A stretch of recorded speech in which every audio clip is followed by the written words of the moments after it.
purificación de los sentidos, que es lo más elemental.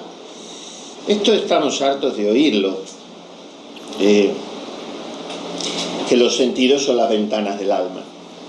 Vamos a partir, creo que ya lo hemos dicho algunas veces, de que, bueno, esto ya se sabe, ¿no? Como decíamos esta mañana, no sé qué sacerdote decía, claro, tal cosa, pero como tenemos el pecado original, solemos decirlo así, y lo decimos mal, porque claro, el pecado original ya después del bautismo no lo tenemos, pero tenemos la concu, que es peor, casi peor, porque el pecado original es cosa de un momento, y la concupiscencia toda la vida, y no se le ha quitado el fomes peccati, que como decíamos, el Concilio de Trento define así.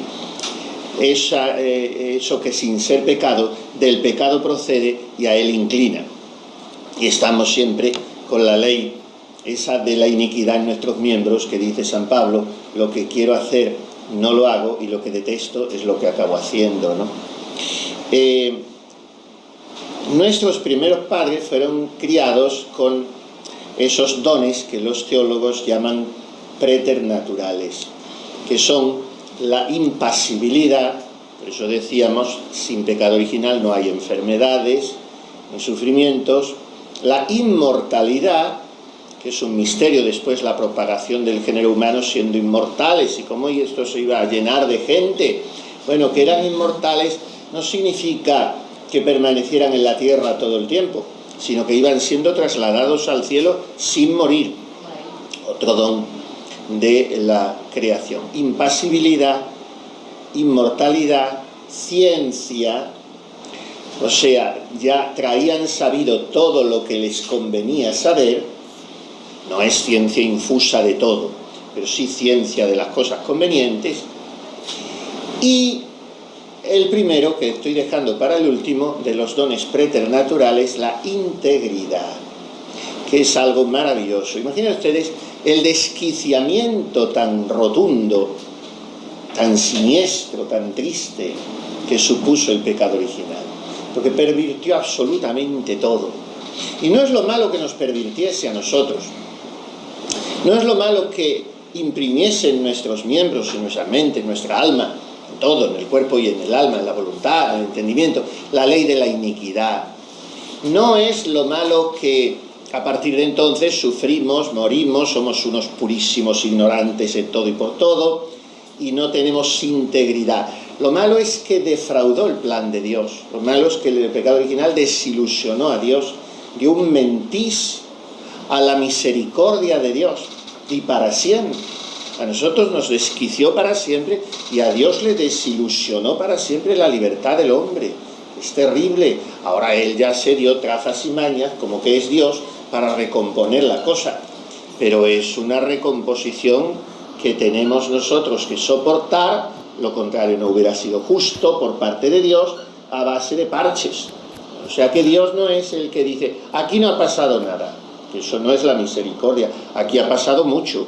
Y entonces ahora esto se arregla con penitencia por parte tuya y con misericordia por parte mía, si hay penitencia por parte tuya, porque sin penitencia no hay perdón, dice Santo Tomás de Aquino. La misericordia es infinita, pero no es incondicionada. Ese es uno de los errores que se enseñan hoy. Bueno, la integridad, que es el último don preternatural que deja en el tintero, es algo maravilloso, porque es la sensualidad sometida a la razón y la razón sometida a la fe. Entonces esa persona es un cauce de agua cristalina. Ahí todo fluye con un equilibrio, con una armonía, con un encanto. Pensemos en quien únicamente podemos pensar, en la Santísima Virgen, y por qué no en nuestro Padre San José. Pensemos en esos dos seres. Por debajo de ellos no podemos pensar en nadie, porque nadie tiene la sensualidad, que ya hemos dicho, la inclinación negativa de la sensibilidad, sometida a la razón, que vamos a hablar de ello ahora, en el sentido de la purificación de los sentidos, y nadie tiene la razón, siempre y en todo sometida a la fe. Escuchemos al Aquinate. Por la justicia original, dice en la Suma, La razón controlaba perfectamente las fuerzas inferiores del alma, y la misma razón era perfeccionada por Dios, a quien estaba sujeta. Atención, no solo guiada a la razón, sino perfeccionada. Contemos también con el preternatural de la ciencia. O sea que la razón ya tiene un almacén de conocimientos, y eso lo va perfeccionando Dios. Esta justicia original fue sustraída por el pecado del primer hombre, y por lo mismo, todas las fuerzas del alma permanecen destituidas en cierto modo de su propio orden, por el cual se ordenan naturalmente a la virtud. Y esa destitución se llama vulneratio naturae, la vulneración, la herida de la naturaleza. Ahora bien, son 4 las potencias del alma que pueden ser sujeto de virtud, a saber, potencia del alma, aquí Santo Tomás lo emplea como facultades del alma, o sea, propiedades del alma. Pues ya hemos quedado, y no se nos olvide que potencias son 2. Pero son 4, digamos, las facultades del alma que pueden ser sujeto de virtud. O sea, a través de qué o gracias a qué condiciones de nuestra alma nosotros podemos adquirir y ejercitar virtudes. Estos temas, a mí por lo menos me lo parecen, ¿qué quiere que le diga? Estos temas antropológicos son muy interesantes porque hoy se cae tantas veces en un espiritualismo sensiblero que está carente de este sustrato antropológico. ¿Cómo es el hombre? ¿Cómo soy yo? Hablábamos ayer del conocimiento propio, ¿no? ¿Cómo es mi memoria? Bueno, pero primero tienes que saber que tienes memoria, qué es la memoria, para qué sirve la memoria. Entonces, ejercicio de perfección y virtudes cristianas. Bueno, pues ya es lo único que importa, el ejercicio de perfección y el ejercicio de virtudes. Pero yo, ¿cómo ejercito las virtudes? ¿Por qué? Porque soy más inteligente, puedo orar mejor. Porque tengo más memoria, puedo predicar mejor. Porque tengo salud más resistente, puedo hacer más penitencia. No es eso. Caemos entonces en los 2 extremos que se tocan como todos los extremos. El voluntarismo o no me sale la palabra, el sensualismo, la acentuación de la sensibilidad, que son hijos también ambos del subjetivismo. Entonces, por eso digo siempre, Santo Tomás nos da una luz clarísima y pone las cosas en su sitio y nos hace partir de las realidades, porque es un metafísico por encima de todo, un cultor del ser, como que es un cultor de Dios, que es el ser con mayúsculas, y en el cual es puro acto, no hay potencia, todo es el ser en plenísimo acto, es la plenitud de ser, y como que es un cultor de la metafísica del ser, Santo Tomás nos coloca en la realidad de las cosas, no en lo fenoménico, que es como se enfoca hoy la vida, y por lo tanto de eso se deriva lo que llamaba Benedicto XVI la dictadura del relativismo. Las cosas son como a mí me parecen, como yo las veo. Esta es la respuesta de tantos jóvenes hoy buenos, ¿eh? Yo se lo suelo decir. Mira, hay 2 frases que son 2 trampas diabólicas en las que caéis y se arruina vuestra santidad para siempre. Que son, no lo veo o no me apetece. O sea, es el dominio despótico de tu razón descerebrada, porque es un cerebralismo subjetivo, o es el dominio despótico de tu sensibilidad, de lo que te gusta, de los gustos que decíamos esta mañana, ¿no? No lo veo, no me apetece. Bueno, frente a eso, la realidad y una antropología sana, equilibrada, y esta es la que nos ofrece Santo Tomás. 4 facultades del alma a través de las cuales yo ejercito la virtud, adquiero y ejercito, que son estas. La razón, y en ella reside la prudencia. La prudencia. ¿Qué persona tan prudente? Bueno, si es prudente, la prudencia, ya lo saben, la definición de la prudencia es sencillísima. Las definiciones de las virtudes cardinales son sencillísimas. Y la definición de la prudencia es hacer en cada momento lo que hay que hacer, ni más ni menos, hacer y decir, o callar, podemos añadir lo que se quiera, pero en fin, hacer lo que hay que hacer. Bueno, pues la prudencia, ¿qué persona tan prudente? No será prudente si no es razonable, no será prudente si no es ecuánime, si no tiene un juicio equilibrado, si no tiene una razón educada. Y en esto, como en todo, juega un papel las tesis. Otra cosa, por ejemplo, hoy bueno, a veces cuando se generaliza es muy peligroso, ¿no? Los jóvenes, pero yo hablo con algunos sacerdotes jóvenes y tienen inquietud intelectual, quieren formarse y leen mucho, pero leen muy desordenadamente y muy caprichosamente. Yo esto se lo he dicho a más de uno. Mira, consígueme usted lo que tengo que leer. Bueno, lo primero que tienes que leer es un solo libro, o dos. Lleva dos.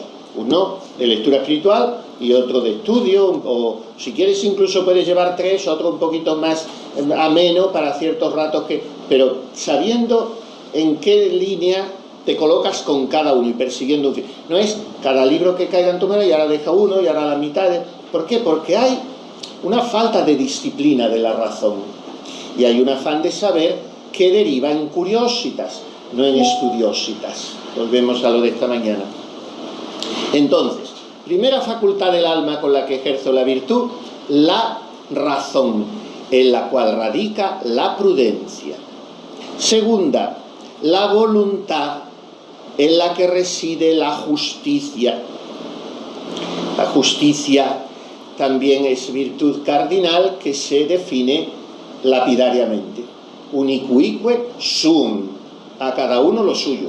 Eso es la justicia, ni más ni menos. Dar a cada uno lo suyo. ¿Y eso dónde reside? En la voluntad. Tercera facultad del alma o potencia, el apetito irascible. Muy importante, ahora lo veremos después. Sujeto de la fortaleza. Y cuarto, el apetito concupiscible, donde tiene su asiento la templanza.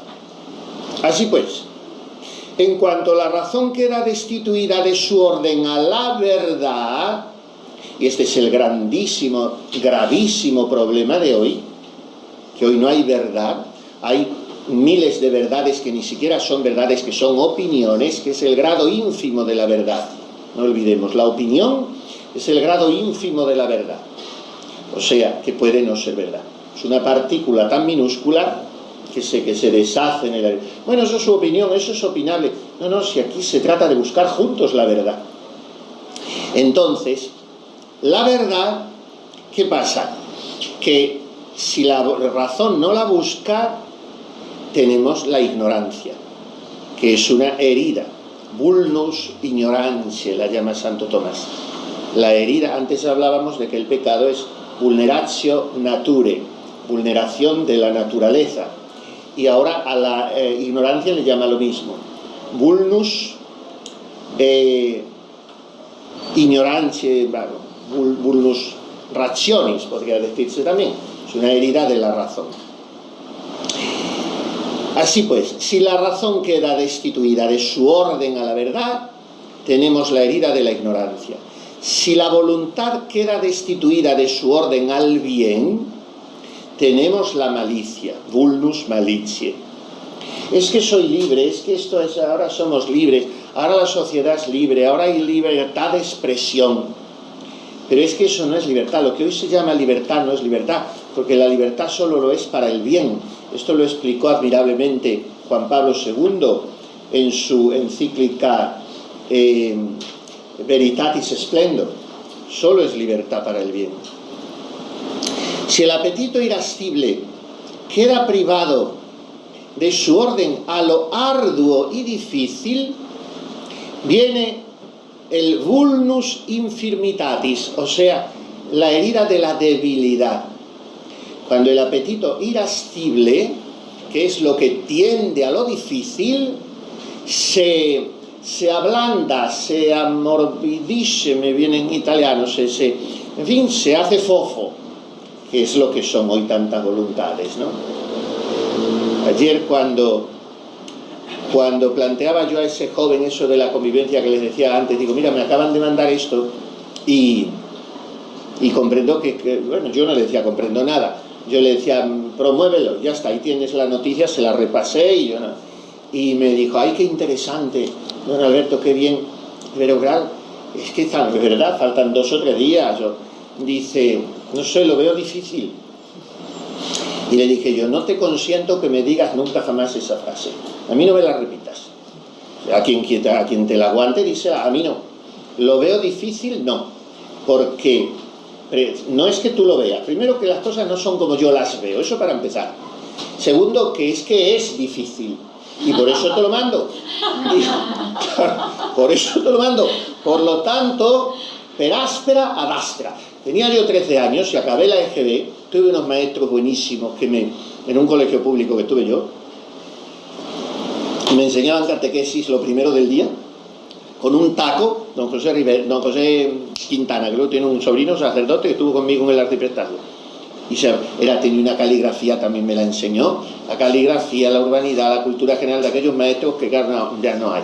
Y hacía 2 tacos de la mitad de una octavilla en cartulina, de color, parece que lo estoy viendo, un color así como esa camisa parecido, no sé qué color, más naranja, no sé cómo se llama ese color, y venía así, y salmón, eso, así, bueno, pues ponía, y en una de las preguntas y en otra de las respuestas, tenías que tirar de una pregunta, o a veces de una respuesta y enlazarla con la pregunta. Bueno, pues entonces, y otro también, buenísimo, los dos ya están en el cielo, me enseñaron de todo.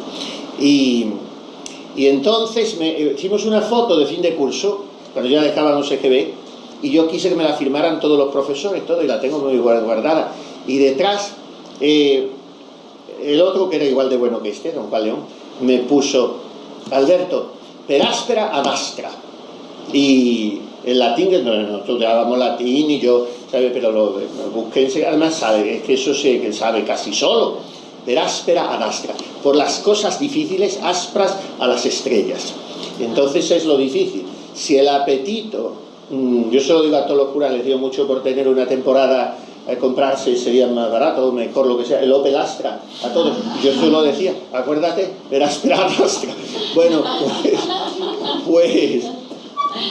pues entonces la potencia, el apetito irascible es el que hace tender a la consecución de las cosas arduas y difíciles. Si este apetito queda fofo, que es como lo tienen hoy los chicos, ¿por qué no? Empezando por su casa, se les dice desde que rompen a hablar, eso es difícil, ay, pues hijo mío, ten cuidado, no lo hagas, se acabó el hombre, ahí ya no hay hombre. Bueno, pues si ese apetito queda herido, viene el vulnus infirmitatis, la herida de la debilidad. Y, por último, si el apetito concupiscible, el apetito irascible es como digo, el que, claro, pero lo confundimos, nos traiciona la palabra ira, pero nos traiciona la palabra ira en plan negativo. La ira es una pasión y, por lo tanto, como decíamos el otro día, es neutra, no es en sí misma mala. Y la ira puede ser buena, como la que tuvo nuestro Señor algunas veces. Entonces la ira es la energía de la voluntad en sí misma. Bueno, pues eso queda enfermo, el apetito irascible. Y el apetito concupiscible es también la energía de la voluntad en cuanto a la tendencia a lo deleitable moderado por la razón. El apetito concupiscible es el que me hace desear lo que es agradable para mí, pero no agradable con el envoltorio diabólico del pecado, sino lo que es agradable moderado por la razón. Si el apetito concupiscible también queda deseducado, tenemos una concupiscencia desordenada. Y eso es el vulnus concupiscentiae. Y cuando hablamos de la concupiscencia sin ponerle ningún apellido, significa esto. Estas 4 heridas son las que ha infligido el pecado original a la naturaleza humana. Repito, todas las englobamos en la palabra concupiscencia, haciendo una sinécdoque, que es la parte por el todo, porque la concupiscencia es una de las 4 heridas. Pero pongámoslas en fila de una manera ya más telegráfica.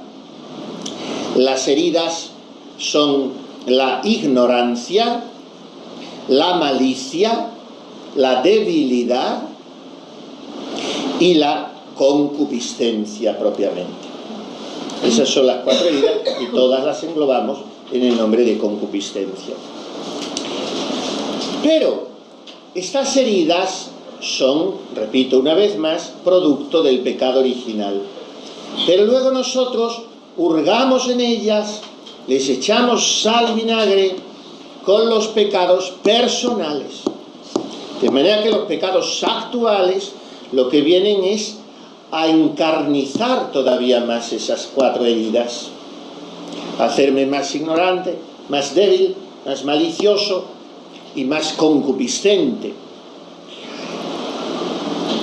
Porque el pecado ofusca la razón, el pecado endurece la voluntad para el bien, el pecado nos aumenta la dificultad para atender a lo bueno y el pecado enardece la concupiscencia.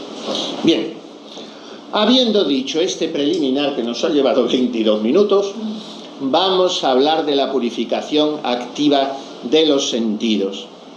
Los sentidos externos, ya hemos hablado de ellos, no hay que hablar porque ya se saben los 5 sentidos externos: vista, oído, gusto, olfato y tacto, y los sentidos internos, de los que hemos hablado mucho a propósito de la memoria. Vamos a dar algunas nociones más sobre ellos.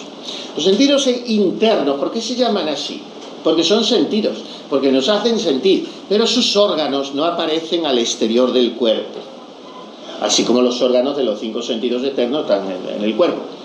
¿Y qué hacen los sentidos internos?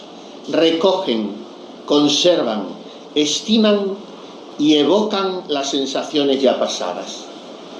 Cada verbo de estos define un sentido interno y es muy iluminador. Si aprendemos estos 4 verbos, enseguida te salen los 4 sentidos internos. Recogen, conservan, estiman y evocan. Recogen el sentido común. Porque ¿qué hace el sentido común? Reúne en uno solo todos los fenómenos que han experimentado los sentidos externos. Lo dijimos el otro día, ¿no? Es el cúmulo de experiencias, por eso es el más importante de todos. El sentido común. Recogen, primer verbo. Conservan, segundo sentido interno. La imaginación, otros llaman imaginativa, potencia imaginativa, facultad imaginativa, y otros llaman fantasía porque trabaja con fantasmas. La fantasía o imaginación es la facultad que conserva, reproduce y compone o divide las imágenes aprehendidas con H intercalada por los sentidos externos. Entonces, la memoria conserva lo que se ha visto, la vista del mar. Me voy de aquí y, mejor dicho, la fantasía conserva ese fantasma. Pues tan es así que se la llega a llamar a la fantasía o imaginativa facultad creadora, y porque por eso es la misma terminología ignaciana, en definitiva, composición de lugar. Componer es crear de alguna manera, es construir. ¿Por qué? Porque yo trabajo con lo que tengo acumulado. Recogen, conservan, estiman y evocan. Porque el tercer sentido interno, que les dije el otro día, es la vis, que se dice en antropología, vis es fuerza, latín, vis virtus. Por eso virtud es fuerza. La vis estimativa, aunque encontrarán a veces más traído el nombre de vis cogitativa. La vis estimativa, facultad estimativa, es aquella por la cual aprehendemos las cosas sensibles en cuanto útiles o nocivas para nosotros. Entonces, por eso les decía el otro día, en Román Paladino, ¿qué es la estimativa? El pesquis.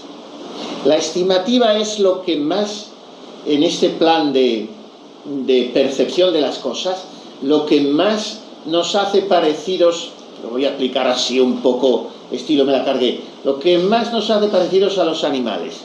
Los animales aprehenden las cosas en la medida en que o les son útiles, entonces se van a donde está la comida, se van rápidamente a quien les va a hacer una caricia, o en la medida en que les son nocivas.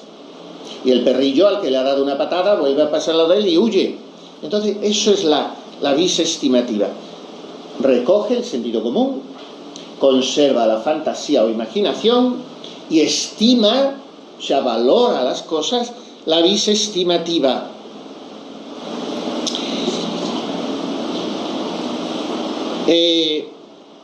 Y por último, la memoria sensitiva.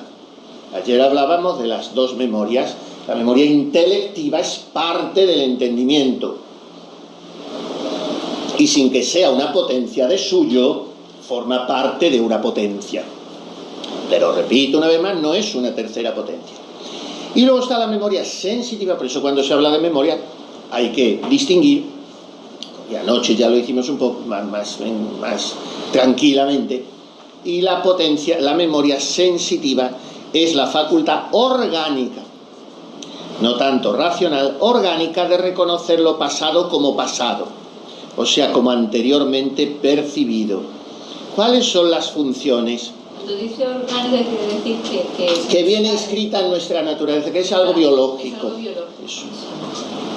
Y entonces sus funciones son conservar el recuerdo de una cosa, reproducirlo o evocarlo.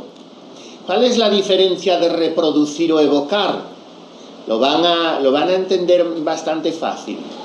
La memoria, dice uno, necesito acordarme de tal cosa, en fin, inmediatamente la memoria responde y te trae ese conocimiento.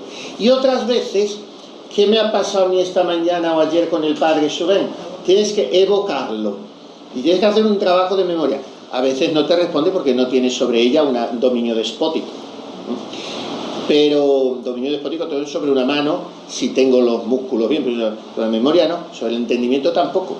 Y entonces eso es la evocación. O sea, la memoria conserva lo aprendido y la memoria reproduce o evoca, o reproduce y evoca al mismo tiempo, y reconoce esa cosa como pasada. Bien, pues estos sentidos, los 9 que acabamos de decir, los 5 externos y los 4 internos, hay que purificarlos. Es necesaria de toda necesidad la purificación de los sentidos. Sobre esto tiene mucho escrito San Juan de la Cruz. Y vamos a decir algo, muy poco de lo que él dice, muy poco. Pero San Juan de la Cruz, como decíamos anoche, va siempre a que quitemos lo que nos estorba. Y va siempre a ponernos en la verdad, porque San Juan de la Cruz es muy psicólogo también. Y entonces conoce los retuécanos en los que se enredan las almas espirituales con pretexto de oración, que son a las que él habla. Y dice, muchas veces, muchos espirituales usan de las recreaciones de sentidos con pretexto de oración y de darse a Dios. Y es de manera que más se puede llamar recreación que oración, y darse gusto a sí mismos más que a Dios. Y aunque la intención que tienen es para Dios, el efecto que sacan es para la recreación sensitiva, en que sacan más flaqueza de imperfección que avivar la voluntad y entregarla a Dios. Por lo cual quiero poner aquí un documento con que se vea cuándo los dichos sabores de los sentidos hacen provecho y cuándo no. Y es lo que decíamos esta mañana, cuando nos lleva a Dios. Todas las veces que oyendo músicas u otras cosas, yo soy el primero que he dicho durante el canon de la misa, suena un poco de órgano, porque repito una vez más, San Juan de la Cruz no que diga negar siempre todo y en todo y por todo. No, es hacer un discernimiento, no buscarme a mí mismo en Dios. Entonces, cuando oyendo músicas u otras cosas y viendo cosas agradables, una imagen, una puesta de sol, lo que sea, y oliendo suaves olores. Ahora me ha preguntado otro cura en otro mensaje dónde se encuentra esencia de nardo, y se lo he preguntado yo a otro, digo, en Sevilla dicen que compraban eso, y dice, no, ya no se compra nada más que en Jerez, en una calle de Jerez, en tarros de 5 litros o de 1 litro. Digo, me tienes que decir la calle. ¿Lo ven? En Jerez. Bueno, pues eso no cabe duda que entras en Sevilla, en la iglesia de las Hermanas de la Cruz, que te da un olor a nardo. Bueno, pues oyendo música, viendo cosas agradables, oliendo olores agradables, que es el sentido externo más evocador de los 5, el olfato, el que más te hace reproducir situaciones e imágenes. Santa Teresa era también devotísima de los olores. Y gustando algunos sabores y delicados toques. Luego, al primer movimiento se pone la noticia y afición de la voluntad en Dios, dándole más gusto a aquella noticia que el motivo sensual que se le causa, y no gusta del tal motivo, sino por eso es señal que saca provecho de lo dicho y que le ayuda lo sensitivo al espíritu. Y de esta manera se puede usar, porque entonces sirven los sensibles, o sea, las cosas sensibles, para el fin que Dios los crió y dio, que es para ser por ellos más amado y conocido. O sea, San Juan de la Cruz, el doctor de las nadas, nada, nada, nada, y en el monte nada, no es verdad. Es nada de lo que no me ponga inmediatamente en Dios, aunque sea un medio, pero ese medio no me lleve a otro medio que me haga ir a Dios, sino que dice San Juan de la Cruz, al primer movimiento se pone la noticia y afición de la voluntad en Dios. Este es el secreto. El que no sintiere esta libertad de espíritu en las dichas cosas y gustos sensibles, sino que su voluntad se detiene en estos gustos y se ceba en ellos, daño le hacen y debe apartarse de usarlos. Esa es la mortificación de la purificación de los sentidos externos.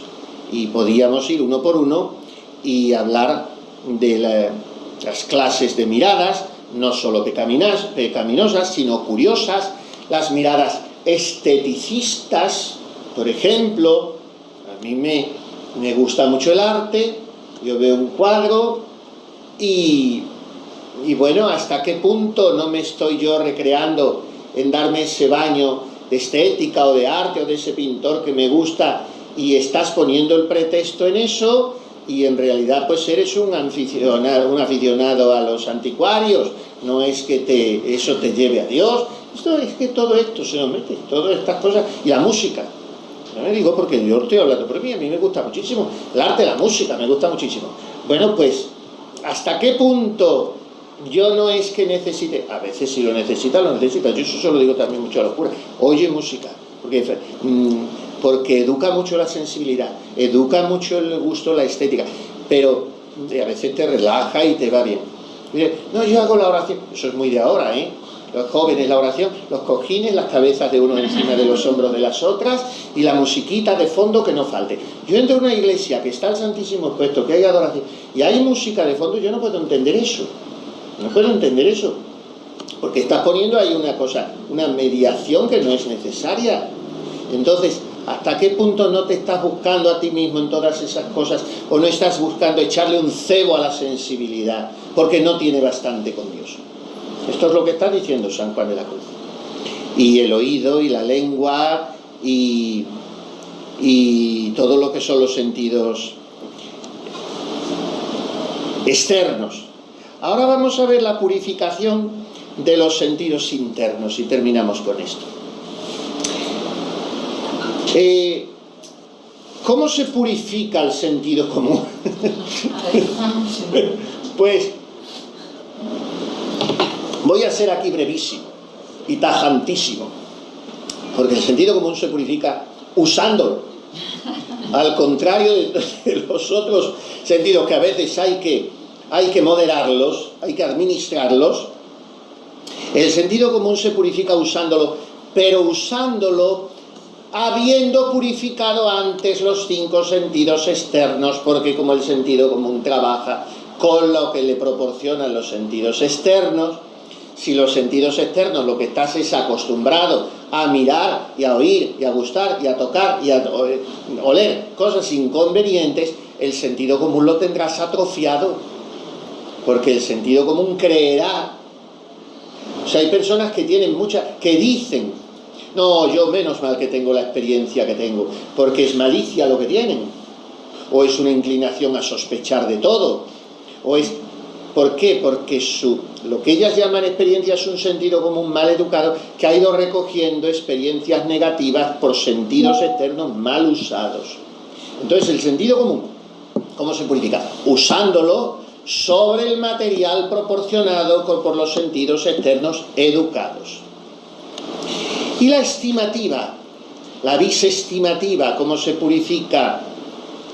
Pues voy a ser también muy breve, no yéndose de ligero.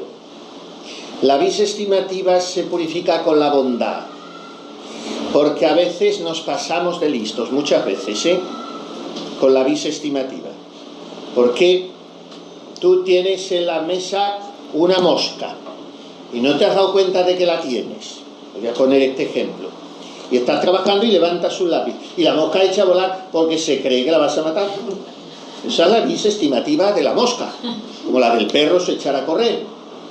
Entonces la bisestimativa mía puede ser un pesquis, una especie de olfato, intuición, que tan mal usada, como ya he dicho estas palabras, que nos haga ver más temores o más sospechas o más maldades de las que hay. Entonces la bisestimativa se purifica con la sencillez y con la bondad de corazón, no con una ingenuidad a prueba de bombas, con la rectitud. ¿Cómo se purifica la imaginación o fantasía? Aquí ya hay más tela que cortar. Porque la imaginación insuficientemente controlada, siendo así que es algo muy bueno, pero insuficientemente controlada, es causa no solo de disipación, sino puede ser causa de pecado muchas veces. Medios para purificar la imaginación. El mismo que estamos diciendo, para purificar los 4 sentidos externos e internos, el medio es haber purificado o ir purificando siempre los 5 externos. Y luego, el medio, uno de los medios principales para purificar la imaginación, es uno de los medios principales para evitar todos los vicios y para practicar toda virtud, que es huir de la ociosidad. Porque la ociosidad es la taravilla de la imaginación. Ofrecerle objetos buenos. Hay otros 2 o 3 medios que a mí a veces me han dado confesores, de estos confesores a los que vas por las buenas un buen día y no conoces de nada y de repente te dan unos consejos magníficos. Y entonces me acuerdo que una vez vino un sacerdote joven a confesarse conmigo cuando terminó y dijo, confiésame tú ahora. Y me dijo, mira, a mí me sirve mucho para vivir la presencia de Dios durante el día, atomizar la jornada. Y eso lo pongo yo en relación con otro consejo que me dio otro confesor. Piensa siempre en lo que estás haciendo. O sea, pon toda tu alma en lo que estás haciendo. Y eso conjura las desviaciones de la imaginación. ¿Qué es atomizar la jornada? Pues ahora estoy haciendo esto, ahora estamos en esta clase, ahora estamos en esto. Y entonces ustedes están todas muy atentas, porque además están tomando apuntes, la que quiera tomarlo y la que no, y están todas. Si hubiera alguna que no está atenta, o porque está cansada, no digo por culpable ni no culpable, pero no está atenta, no está en lo que está haciendo, y está pensando que mañana tiene que hacer tal cosa, no. Tú atomiza el día, como ustedes ya lo tienen atomizado, porque tienen un horario, tal hora, tal, y ahora toca esto. Y entonces lo que hacéis es hacerlo con toda el alma, como para servir al Señor y no a los hombres, que dice esto. Dice San Pablo. La que está distraída, pues está dando vueltas a su imaginación. Y es una imaginación descontrolada. Y no hay disciplina.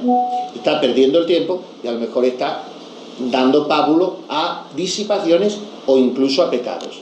Hay que ofrecerle objetos buenos a la imaginación, constantemente objetos buenos.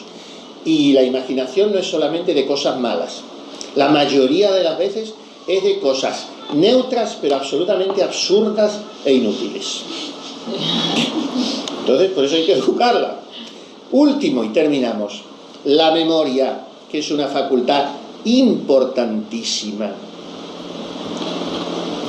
Solemos decir que es la inteligencia de los tontos, pero eso no es hacerle justicia realmente. Y para cierta clase de conocimientos, la historia, los idiomas, para muchas cosas la música, también está el oído musical, que es una suerte de memoria también, pues es muy importante. Hay una gran necesidad de purificarla y los medios son, ya lo hablábamos un poco anoche y quiero seguir estos otros días, si Dios quiere, la purificación de la memoria, ordenando el archivo, eliminando recuerdos inútiles, tirando a la papelera no de reciclaje sino de pulverización lo innecesario y combatir todo eso. Olvidar o hacer por olvidar por completo todo lo que haya supuesto herida en nuestra psicología. No solamente las injurias recibidas, sino eso que ahora se llama los capítulos de nuestra historia. Ahora se lleva mucho a hablar de la historia. Bueno, pues la historia está llena de heridas, de frustraciones, de taras. Eso hay que olvidarlo y aceptarlo. Y sobre todo, decíamos ayer, para la purificación de la memoria, porque la memoria no se purifica solo negándola, sino que se la purifica actuándola, actualizándola como memento te mirabilia que feci Dominus. Recordad las maravillas que hizo el Señor. Entonces, como dos contrarios no pueden caber en un sujeto, si yo mi memoria la ejercito en acordarme de Dios, acuérdate de Jesucristo, Jesus dulcis memoria, es ese himno de San Bernardo, nil canitur suavitur, nil auditur jucundius, nil cogitatur dulcius, quam Jesus Deus filius. No se puede cantar nada más suave, no se puede pensar nada más dulce, no se puede recordar nada más agradable que el dulcísimo Jesús. Si yo me lleno de la memoria de Él y del recuerdo de Él, desaparecen mis recuerdos innecesarios. Voy a cortar aquí porque he cumplido el objetivo, que era hablar de la purificación de los sentidos externos, de los sentidos internos, en orden a la purificación de las potencias.